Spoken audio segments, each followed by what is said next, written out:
Me and my girlfriend were on a romantic trip in Italy after some months of emotional distancing, due to work. Then on the final days she suddenly wanted to stay without me to find herself despite the plan. So I cut her off financially and left. So, here's the deal. Me and my girlfriend of 2 years.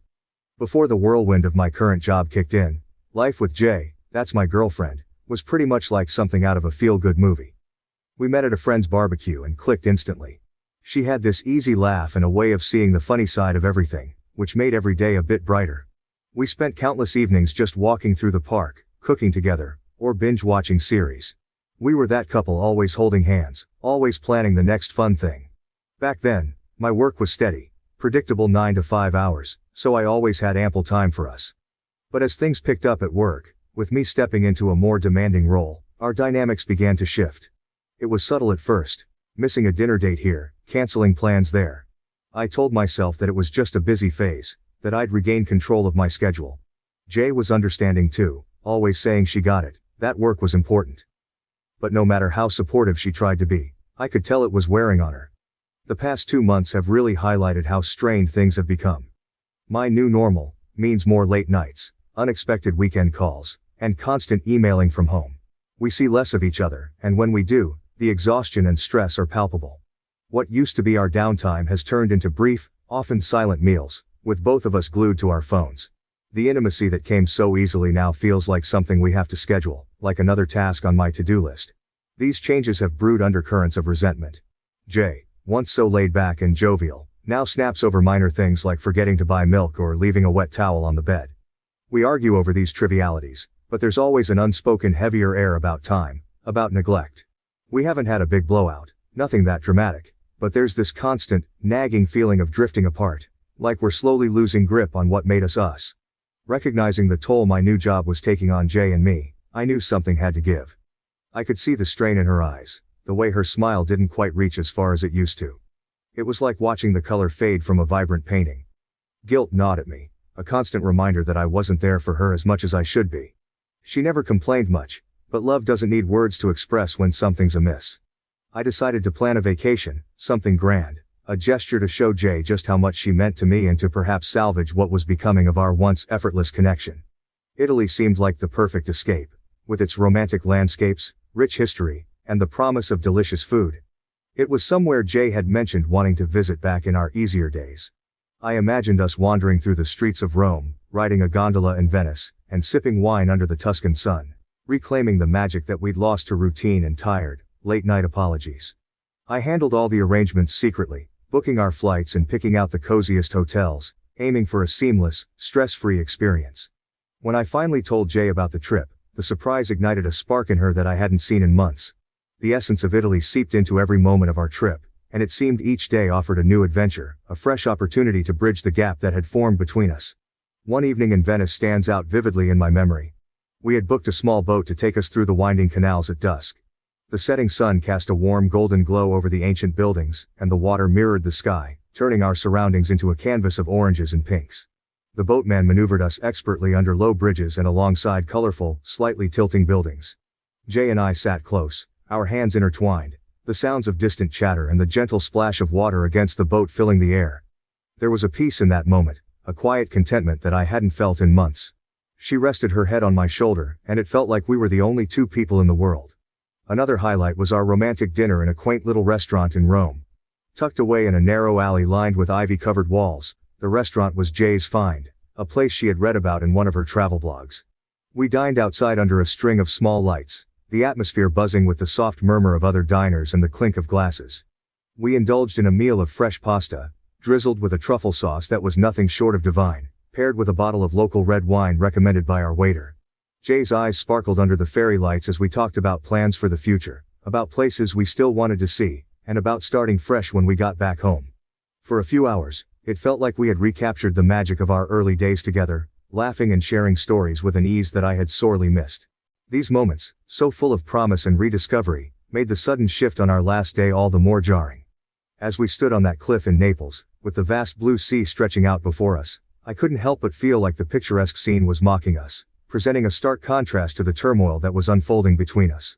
Someone's life can't really be like that. That's when she dropped the bombshell. Out of nowhere, Jay told me she needed more time here, In Italy, without me. She told me she wants to stay longer to find herself, and think about our relationship without me. I was stunned. There was no lead-up, no conversation about feeling constrained or unhappy. Not like this. Until that moment, I thought we were healing, getting better, finding our way back to each other. But her words made it clear she felt differently. She hadn't planned this with me, hadn't even hinted at needing more space until that instant. It felt like a betrayal, not just of the plans we'd made together, but of the progress I thought we'd been making. I felt a mix of emotions swirling inside me, anger, confusion, but mostly, a deep, unsettling sadness. Here I was, thinking we were mending our relationship, while she was apparently still questioning everything about us. The idea of leaving her there, in a foreign country, tore at me, but so did the feeling of being so unexpectedly pushed away. It was supposed to be our trip, our time to reconnect, and now it was ending with her choosing to stay behind, to continue without me. This wasn't just a small hiccup, it felt like a seismic shift in what I thought our future was going to look like. The conversation escalated quickly from her initial bombshell. Standing there, overlooking the Mediterranean, the salt air mixing with the tension between us, I struggled to keep my composure. I needed to respond, to say something, because silence would just be acceptance, an agreement to her sudden plan without any consideration of what it meant for both of us. So, as calmly as I could muster, I addressed the financial side of her decision, a decision she had made alone but one that would affect us both. Jay, I began, trying to keep my voice even. I want to support you in finding whatever it is you're looking for. But if this is something you need to do alone, then I think it's only fair you take on the financial responsibility for it too. I explained that the trip as planned was something I could prepare for, budget for, but extending it was beyond what I had anticipated. As Jay's voice grew louder against the backdrop of the cliffside, her words cut through the gentle hum of the waves below. The tension was palpable, and her accusations stung deeply. How can you just cut me off like this? Is this how you show your love? By holding money over my head? Her eyes, usually so warm and inviting, now flashed with a mixture of frustration and desperation. I tried to keep my own emotions in check, to respond without escalating the situation further. Jay, this isn't about money, I replied, my voice steady but filled with emotion. It's about us, about commitment. When you say you need to stay longer without me, it feels like there's something more, something you're not saying. The accusation stung. This wasn't about money, not really. It was about boundaries, respect for the decisions we were supposed to make together. This trip was meant to be a gesture of healing, not a gateway to a unilateral decision that left me both financially and emotionally overextended. She looked away, her eyes scanning the horizon. I could see the gears turning, her mind wrestling with the implications of her desires versus the realities of our relationship. The air between us felt charged, heavy with unsaid things and unresolved emotions. I took a deep breath, trying to read between the lines of what she wasn't quite saying. The idea of her needing time alone here, now, seemed to point to something more than just soul-searching. Jay, are you telling me everything? I asked gently, hoping to coax out what was really on her mind. We ended the conversation with no real resolution, the issue hanging over us like a dark cloud.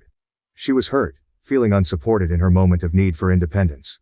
I was confused and upset, feeling like the partner left holding the pieces while she sought something I couldn't give her on those cliffs. We spent our last night in Italy in silence, each lost in our own thoughts, wondering what the next step would be for a relationship that had just faced one of its toughest tests. When I returned from Italy, the tension between Jay and me hadn't eased, but the addition of our friends' opinions only magnified the stress. It started with a few offhand comments during a group video call, when one of our mutual friends, Mark, mentioned hearing about our little disagreement in Italy. The word choice felt minimizing, and the discussion quickly spiraled from there. Dude, you left her stranded in Italy? That's harsh, Mark said, shaking his head, his tone more accusatory than concerned. Another friend, Lisa, chimed in. Yeah, I mean, I get that you're upset, but cutting her off financially? That seems a bit extreme. Their words stung. Here were people who knew us both, who knew our dynamics and the struggles we'd been facing lately. Yet it seemed they only saw the situation from one side. Jay's. They weren't there to see the confusion and hurt in my eyes when she told me she wanted to stay behind. They didn't feel the weight of betrayal that I felt when my efforts to mend our relationship were met with a sudden demand for space and independence. I tried to explain my side, to tell them how blindsided I was, how we had planned this trip together as a couple and how her sudden decision felt like a step away from everything we were supposed to be working on. It's not about the money, I insisted. It's about being left out of a major decision that affects both of us. It's about feeling like I'm not a partner but a provider to be switched on and off. But the conversation didn't go far. Their minds seemed made up, and the more I tried to justify my stance, the more defensive I sounded, which only seemed to validate their criticisms. The call ended with a heavy silence, and I was left feeling isolated, not just from Jay but from my friends too. This rift made me question a lot of things, not just my relationship with Jay, but also my friendships. It felt like they were quick to judge without understanding the full complexity of the situation. Or maybe, I wondered, had I failed to communicate the depth of my feelings effectively? Either way, I felt cornered and misunderstood, caught between defending my boundaries and appearing uncaring to the people whose opinions mattered to me. It was a precarious balance, trying to maintain my stance while navigating the disapproval of friends I had once relied on for support. Update. Wow. I can't believe my situation got so many of your attention. Well, thank you for all of your advice. A month had dragged by since Jay decided to extend her stay in Italy, a decision that stretched the fabric of our relationship to its limits. The weeks were marked by a strained exchange of messages, brief, cold, and sometimes days apart.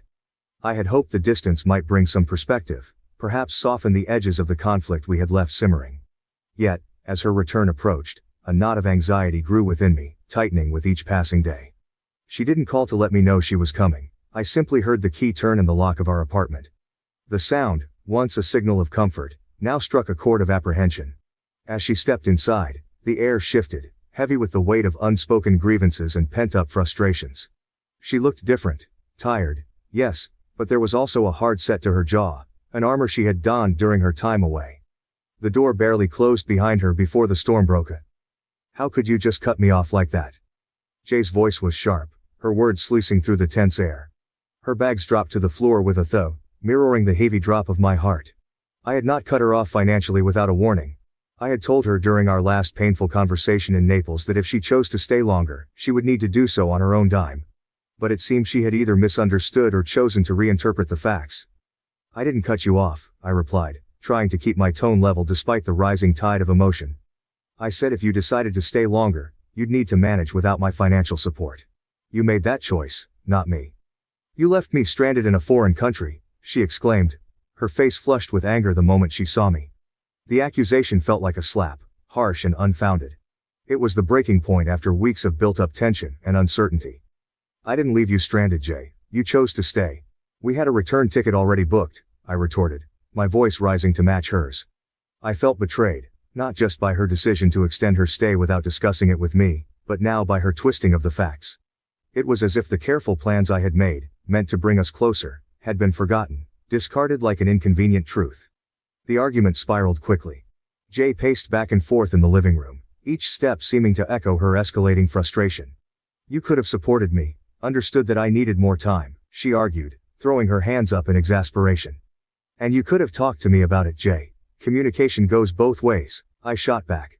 The gap in our perspectives seemed insurmountable. I had envisioned our discussion as a chance to air our grievances and seek understanding, perhaps even find a way to mend the rift between us. Instead, it turned into a volley of accusations and hurt feelings. As we argued, the hurt became palpable, filling the space between us with words and silences equally heavy.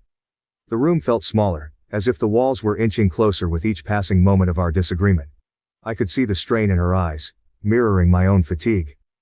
It was draining, this dance of stubbornness and pride, and it hurt more because it was with Jay, the person I had once been so in sync with. Finally, with neither of us willing to budge, Jay grabbed her bag and keys. I can't do this right now, she said, her voice breaking a little. I need some space to think, away from here. Without another word, she left the apartment to stay with a friend. The door closed with a definitive thud, marking the physical and emotional distance now fully imposed between us. The weeks following Jay's departure from our apartment were a haze of confusion and melancholy. I tried to keep myself busy, diving into work and avoiding our mutual friends as much as possible, not ready to face the questions or the pitying looks. It was during one of these long evenings, as I was leaving the office later than usual, that I ran into Ben, a close friend who had always been more like a brother to me. Hey man, Ben greeted me, his expression uneasy as if he was wrestling with something he wasn't sure he should say. We decided to grab a coffee, finding ourselves seated across from each other in a quiet cafe that was almost closing for the night. The low buzz of the few remaining patrons gave a semblance of privacy. Ben hesitated, stirring his coffee slowly. Look, I wasn't going to say anything at first. I thought it wasn't my place, and maybe it isn't, but... He trailed off, looking up at me with a serious expression. I heard from she's close with one of Jay's friends, that Jay's been, well, she borrowed quite a bit of money from friends and relatives back when she was in Italy. I felt a knot form in my stomach. Borrowed money. The Jay I knew was financially prudent to a fault. Ben continued. Yeah, and there's more. They said she partied a lot over there, and got pretty wild. And, he paused, the weight of his next words hanging between us. She met someone, something happened, and now she's back here, and she's pregnant. The news hit me like a physical blow, each word a punch that knocked the wind out of me. Pregnant. My mind raced as I tried to piece together the fragments of this new, jarring reality. But Ben wasn't done. There's talk that she's planning to make a scene. To claim the kid is yours to get you to take responsibility. I was stunned into silence, the coffee in front of me growing cold. It felt surreal, like a plot from one of those overly dramatic TV shows Jay and I used to watch together and critique for being too unrealistic. But this was real, and it was happening to me. Why would she do this? I finally managed to ask, my voice a mixture of disbelief and anger. I don't know, man, Ben replied, shaking his head. Maybe she's desperate, maybe she's not thinking straight. But I thought you should know, from someone who cares about you. I thanked Ben, my mind a whirlwind of emotions as I left the cafe. The night air felt colder as I walked home, the streets empty and echoing with the footsteps of my solitary return. Betrayal, confusion, hurt. It was all there, building up a storm inside me. What was I going to do? How could I confront Jay about this? The trust we had built over years seemed to crumble in an instant, leaving me to navigate the debris of our shared past and an uncertain, possibly contentious future. The days following my conversation with Ben were a blur of sleepless nights and distracted days. The seed of doubt he had planted grew into an overwhelming tangle of suspicion and uncertainty. Was Jay really planning to betray me so profoundly? Or was this all some kind of misunderstanding? I needed answers, and I needed them before Jay could make any moves. I started with our mutual friends, casually bringing up Jay in conversations to gauge their reactions. I'd steer the topic towards our relationship, watching carefully for any sign of discomfort or evasion that might suggest they knew more than they were letting on. Despite my efforts, nothing substantial came out of these interactions. It was as if Ben's story was an echo in a void, leaving me even more isolated with my worries. Frustrated but not deterred, I decided to take a more direct approach with someone who would know the truth. Kay, one of Jay's closest friends, she has always been honest with me ever since. She wasn't one to mince words or shield her thoughts behind polite facades. If anyone would tell me the truth, it would be her. I reached out to Kay under the guise of needing advice about how to repair things with Jay, a pretext that wasn't entirely false. We met at a small cafe, one of those cozy places with a comforting buzz that makes it easier to open up. As we sat down with our coffee, the casual start quickly shifted as I probed deeper. Kay, I've heard some things, and I just want to understand what's going on with Jay, I began, my voice steady but my hands betraying me with their slight tremor. I watched Kay's face closely, her expression changing from friendly concern to a more guarded wariness. What have you heard? She asked, her tone cautious yet curious. I hesitated, then decided to lay it all out. That I might be trying to trap me, makes me believe that I'm responsible for a situation that I had no part in creating. That she might be expecting but the circumstances aren't what they seem. Kay's demeanor shifted as she continued, her eyes still fixed somewhere outside the window, perhaps finding it easier than meeting my gaze directly in such a difficult moment. And there's something else you should know, she added, turning back to look at me, her expression a mix of sympathy and resolve. After Jay realized she was pregnant, she panicked. Given everything, she didn't know how to handle it. So, she got a paternity test done, just to be sure, Kay's voice was steady but her hands fidgeted with the coffee cup in front of her. The results came back, and you are not the father. She was shocked and the Italian guy is out of the picture now. Kay paused, giving me a moment to absorb the news, as my final hope for the children could be mine, faded away. This was a lot to process. Jay had sought confirmation, had gotten it, and yet, here we were. She's really scared. She doesn't know what to do next and, I think in her panic, she thought maybe turning to you would somehow fix things. Maybe she thought the baby could be yours and that would make everything easier for her to manage. Kay looked genuinely pained to be delivering such news. Her loyalty to Jay strained it against her moral compass to tell the truth. I'm telling you this because I think you deserve the whole picture. It's a mess, I know. But Jay is really struggling with what to do next. She's mentioned wanting your help, not just financially but also emotionally, maybe hoping that there was a chance this situation could bring you back together. It's not fair to you, and I thought you should know the truth before anything went further." Sitting back, I tried to process everything Kay had laid out. The complexity of Jay's actions, driven by fear and a desperate grasp for stability, was overwhelming. The paternity results only added another layer of betrayal and sadness to the situation. It wasn't just about the breach of our relationship now, it was also about the impact of her decisions on an innocent life. "Thanks, Kay, for being honest with me," I said finally, finding my voice after a long silence. "This changes a lot. I need some time to think about all of this, about what I want to do and how I can handle this situation without making things worse for anyone involved." Kay nodded, understanding the weight of the moment. "Of course, take all the time you need. If you want to talk more, or if you need anything, I'm here." As I left the cafe, the cool air felt sharp as I breathed it in. The news had not only clarified but also complicated the situation further. Now, more than ever, it was crucial to approach the next steps with careful thought and consideration for all parties involved, especially the unborn child caught in the middle of this turmoil. I wasn't sure what to do next. Part of me wanted to confront Jay immediately, to demand explanations and perhaps to hear her side of the story, however painful it might be. Another part of me wanted to retreat, to process the hurt and to protect myself from further pain.